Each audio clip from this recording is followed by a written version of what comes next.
Hello friends, welcome back to our YouTube channel.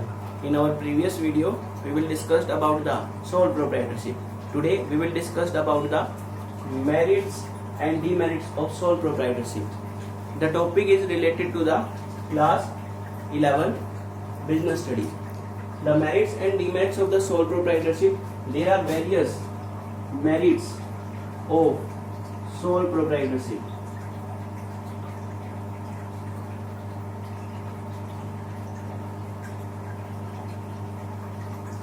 The merits of the sole proprietorship is that quick decision,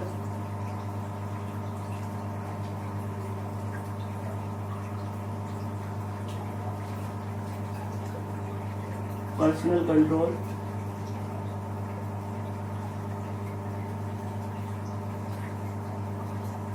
benefits of secrecy, direct motivation,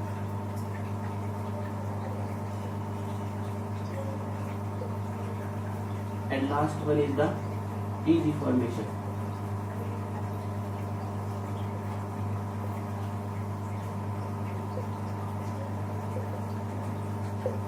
These are the merits of the sole proprietorship: that quick decision, personal control, benefits of secrecy, direct motivation, and well as easy formation. Now we discuss about the one by one. First one is the quick decision. First feature is that, first merit is that quick decision. In a sole trade, all the decisions will be taken by a single person. The single person is the owner of the sole trade. Sole trade के अंदर business organisation में आपके जितने भी decision लेने हैं वो सारे डिसीजन एक सिंगल पर्सन को लेने हैं. कोई भी सिचुएशन आ जाए, किसी भी सिचुएशन में किसी अदर पर्सन के साथ आपका जो सोल ट्रेड है उसे किसी भी टाइप से अदर पर्सन से कोई भी डिस्कशन करने की नीड नहीं है. उसे जो भी डिसीजन लेने हैं वो सारे डिसीजन खुद लेगा, क्योंकि बिजनेस ऑर्गेनाइजेशन में जितनी भी आपकी अमाउंट इन्वेस्ट हुई है, complete amount is invested by the single person sole trade. तो बिजनेस ऑर्गेनाइजेशन में जब एक सिंगल पर्सन सारी अमाउंट इन्वेस्ट करता है तो वो डिसीजन भी खुद ही लेगा और किसी दूसरे पर्सन से किसी भी टाइप का कोई डिस्कशन नहीं करना. तो आपके डिसीजन भी जो है वो बहुत ही फास्ट स्पीड से लिए जाएंगे. Now the second merit of the sole proprietorship is that benefits of secrecy.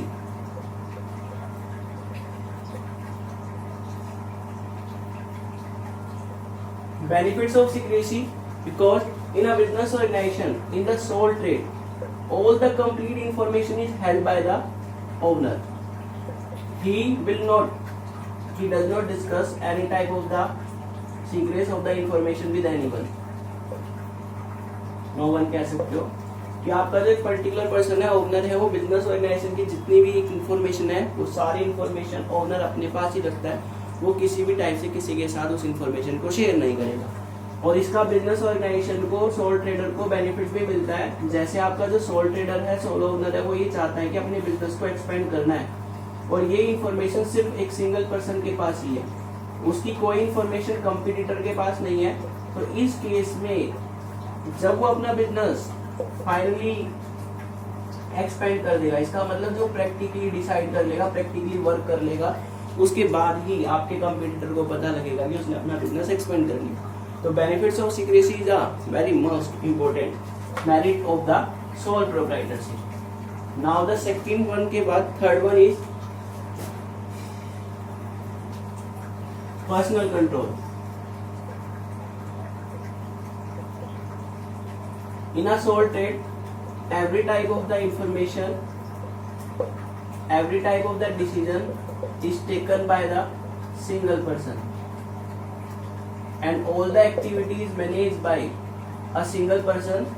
If in a sole trade, if in a sole proprietorship, there are various type of the employees are working, then they have to work according to the direction of the single person and according to the under the control of a single person. So there is no chance any type of the carelessness of a particular employee, and the business will move in a smooth way, and definitely a business get success. It is the merit of the sole proprietorship, because in that business organisation में एक single person अगर business organisation को run कर रहा है तो सारे decision वो लेगा, मैनेज वो करेगा।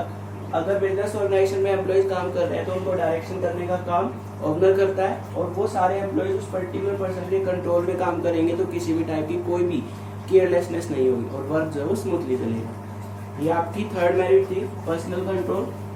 Now the next one is direct motivation.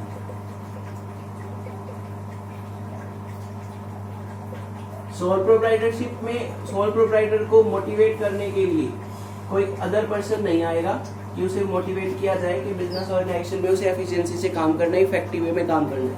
लेकिन बिजनेस ऑर्गेनाइजेशन में आपका जो पर्टिकुलर ओनर है वो सेल्फ इंस्पायर्ड होगा, सेल्फ मोटिवेट होगा। वो कैसे? क्योंकि बिजनेस ऑर्गेनाइजेशन का जितना भी प्रॉफिट है वो सारा का सारा प्रॉफिट जो है किसकी पॉकेट में जाएगा? ओनर की पॉकेट में। और सोल प्रोप्राइटरशिप में 2 या 3 ओनर तो होंगे नहीं, एक सिंगल पर्सन ही है, वही बिजनेस को स्टार्ट करता है, वही बिजनेस में सारा इन्वेस्टमेंट करेगा। तो इस टाइप में अगर बिजनेस ऑर्गेनाइजेशन को प्रॉफिट हो रहा है वो सारा प्रॉफिट उसकी पॉकेट में जाएगा, तो आपका ओनर को इंस्पायर होगा कि मैं जितनी एफिशिएंसी से, जितना इफेक्टिव वे से काम करूंगा उतना ज्यादा प्रॉफिट होगा और वो सारा प्रॉफिट मेरी ही पॉकेट में आने वाला है। तो इससे आपका जो पर्टिकुलर सोल प्रोप्राइटरशिप है वो डायरेक्ट मोटिवेट करता है किसको? सोल ट्रेडर को। Now the next merit of the sole proprietorship is that easy formation.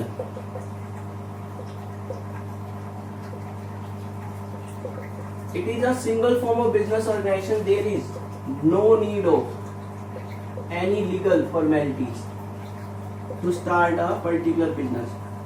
ये एक ऐसा फॉर्म ऑफ बिजनेस ऑर्गेनाइजेशन है जिसमें किसी भी टाइप की कोई भी लीगल फॉर्मेलिटी की रिक्वायरमेंट नहीं है।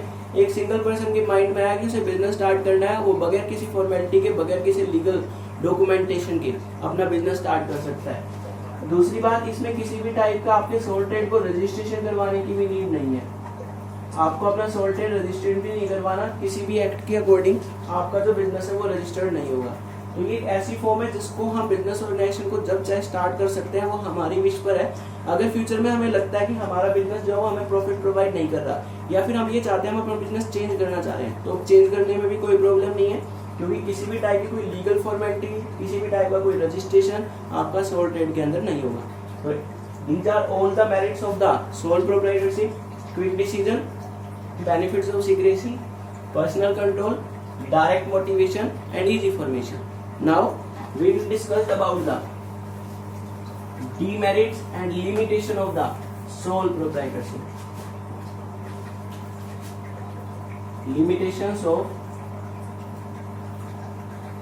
sole proprietorship.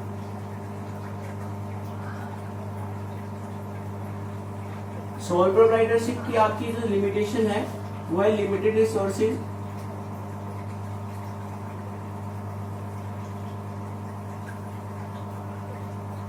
सेकेंड वन है आपका अनस्टेबल एग्जिस्टेंस, नेक्स्ट वन है आपका unlimited liability,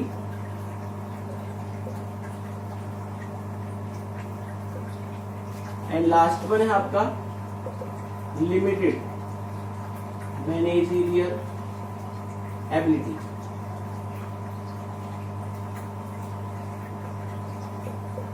These are the limitation of the sole proprietorship: limited resources, unstable existence, unlimited liability, and limited managerial ability. Now we discussed all the limitation of the sole proprietorship one by one. The first limitation of the sole proprietorship is that limited resources. Business organisation में resources का मतलब business organisation में capital से है, raw material से है, machinery से है, या बिजनेस ऑर्गेनाइजेशन में मैन पावर से। और यहाँ पर रिसोर्सेज की जो बात की जा रही है वो कैपिटल से बात की जा रही है, मनी से बात की जा रही है। सोल प्रोप्राइटरशिप के अंदर जितनी भी आपकी इन्वेस्टमेंट होगी, जितनी भी अमाउंट इन्वेस्ट की जाएगी, सोल ट्रेडर अपने लेवल पर उसको लेके आएगा, या फिर वो अपने फ्रेंड से, रिलेटिव से लोन लेगा। अगर फिर भी उसे और मनी चाहिए तो अपने बिजनेस के बिहाफ पर बैंक से लोन ले सकता है, लेकिन बैंक जो है उसे ज्यादा अमाउंट प्रोवाइड नहीं करेगा एज अ लोन, क्योंकि एक सिंगल पर्सन है, उसके बिजनेस ऑर्गेनाइजेशन की कोई स्टेबिलिटी नहीं है, इसलिए बैंक उसको ज्यादा अमाउंट प्रोवाइड नहीं करेगा।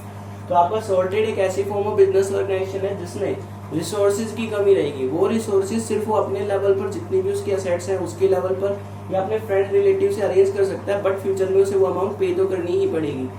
इसलिए आपकी जो other form of business organisation है उसके कंपैरिजन में बिल्कुल देखा जाए तो सोल ट्रेड में सोर्सेज की कमी है, और बिजनेस जो है उसमें टाइम टू टाइम फाइनेंस की नीड है, क्योंकि finance is the blood of the business, so it is the limitation of the sole proprietorship. Now the second limitation of the sole proprietorship is that unstable existence.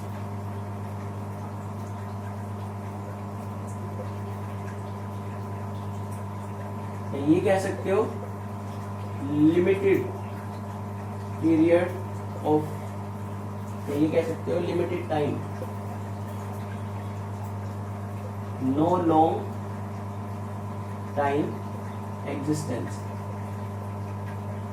आपका जो sole trade है, sole trade में आपका जो existence है वो long time तक नहीं होगा, क्योंकि इसमें एक सिंगल पर्सन है, एक सिंगल पर्सन ही बिजनेस को स्टार्ट करता है, एक सिंगल पर्सन ही बिजनेस को रन करता है।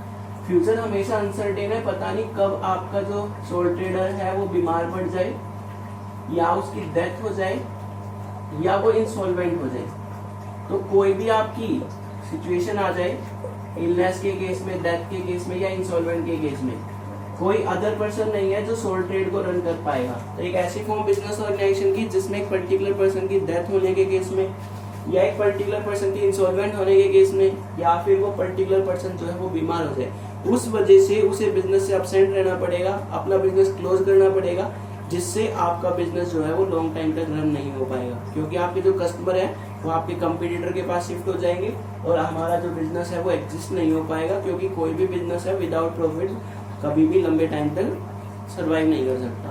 तो आपका अनस्टेबल एग्जिस्टेंस एक सिंगल पर्सन है, उस सिंगल पर्सन के डेथ के केस में, इंसॉल्वेंसी के केस में, या फिर इलनेस के केस में आपके बिजनेस पे जो है वो ड्रॉबैक आएगा, इसका जो एग्जिस्टेंस है वो अनस्टेबल है।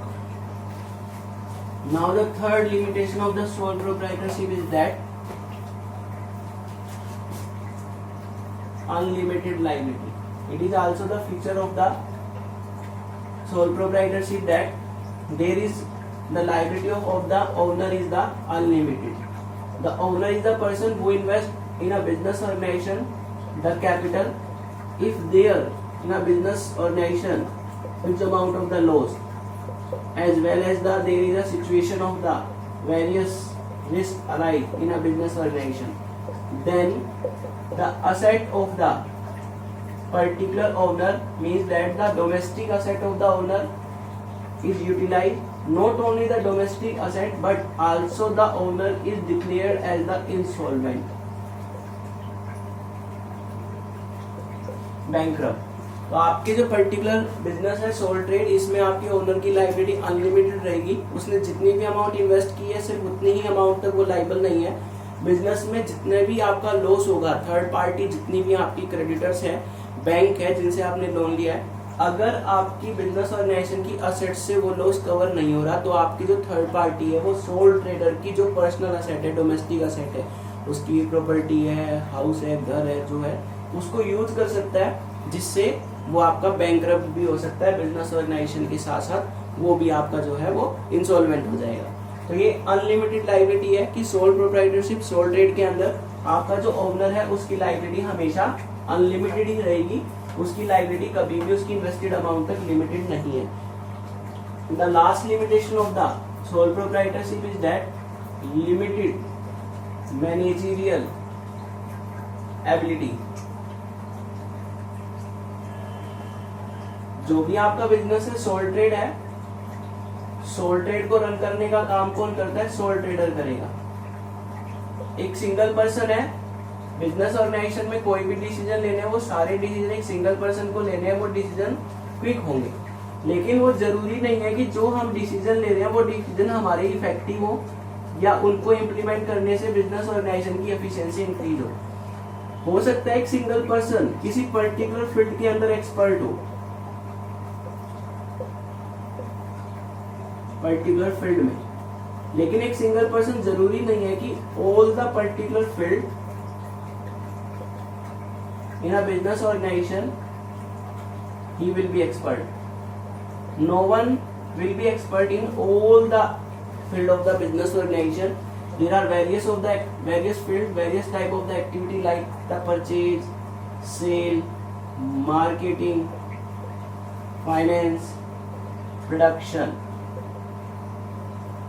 बिजनेस ऑर्गेनाइजेशन में बहुत सारी एक्टिविटी होती है आपकी, प्रोडक्शन करना, फाइनेंस को मैनेज करना, मार्केटिंग करना, मार्केट में प्रोडक्ट को सेल करना, परचेज करना. हो सकता है एक पर्टिकुलर पर्सन को इन सभी एक्टिविटी की नॉलेज हो, लेकिन एक सिंगल पर्सन जो है वो एक या दो एक्टिविटी में ही आपका एफिशिएंट हो सकता है, एक्सपर्ट हो सकता है, लेकिन एक सिंगल पर्सन बिजनेस ऑर्गेनाइजेशन की सभी एक्टिविटी में जो एक्सपर्ट नहीं होगा. इसकी वजह से आपके सोल ट्रेड पर, बिजनेस ऑर्गेनाइजेशन पर नेगेटिव इफेक्ट पड़ सकता है, क्योंकि एक सिंगल पर्सन हर एक एक्टिविटी में अगर एक्सपर्ट नहीं है तो उसने जो डिसीजन लिए हैं वो बिजनेस ऑर्गेनाइजेशन की सक्सेस पर क्वेश्चन मार्क लगा सकते हैं. तो एक टाइप से आपकी जो लिमिटेशन है आपकी सोल प्रोप्राइटरशिप की, लिमिटेड मैनेजर एबिलिटी, ये आपकी सोल ट्रेड के अंदर है. यहाँ पर किसी भी टाइप से अदर एक्सपर्ट पर्सन से हम कोई डिस्कशन नहीं करते. एक सिंगल पर्सन है वो हर एक फील्ड में एक्सपर्ट नहीं होगा. Today we discussed about the merits and demerits, advantage and disadvantage of the sole proprietorship. I hope it's clear to you. Thanks. Have a nice